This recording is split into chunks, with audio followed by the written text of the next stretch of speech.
Il escroque ses victimes en créant de faux comptes. La technologie et le numérique occupent une place importante dans nos vies. La sécurité des données à caractère personnel devient donc un enjeu crucial pour tous.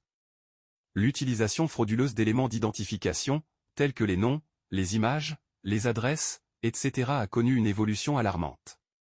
Les escroqueries liées à ce type d'infraction engendrent des conséquences graves pour les victimes, compromettant leur sécurité financière et leur confiance envers les systèmes numériques. Ce phénomène soulève des questions importantes sur la protection des données à caractère personnel et appelle à une vigilance accrue.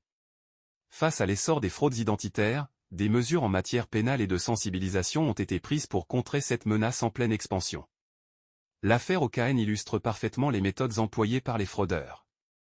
Le sieur HB, un utilisateur actif des réseaux sociaux, est informé par ses proches qu'un individu se fait passer pour lui sur Facebook. Cet individu a contacté plusieurs proches d'HB, leur demandant de lui envoyer de l'argent sous prétexte qu'il avait besoin d'aide pour un problème urgent. Il leur envoyait le message suivant: « Je veux savoir si tu peux expédier de l'argent à mon technicien, il va me régler un problème, je rentre à Abidjan vendredi, je te rembourserai. » Alarmé par cette information, HB va rapidement vérifier son compte et va constater l'existence d'un faux profil avec son nom.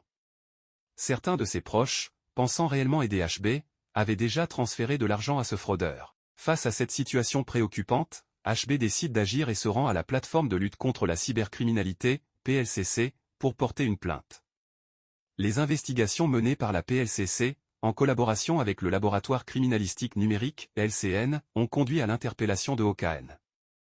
Interrogé, il a reconnu sans difficulté les faits qui lui sont reprochés, révélant un mode opératoire qui consiste à créer de faux comptes Facebook pour soutirer de l'argent à des victimes. Il continue pour dire qu'il exerce cette activité depuis pas longtemps et en a obtenu la somme de 350 000 francs CFA qu'il a utilisé pour ses besoins personnels. Il termine en disant qu'il a à son actif approximativement 30 victimes et qu'il n'exerce pas cette activité seul. Pour conclure, OKN a été conduit au parquet pour utilisation frauduleuse d'éléments d'identification et escroquerie en bande organisée sur Internet.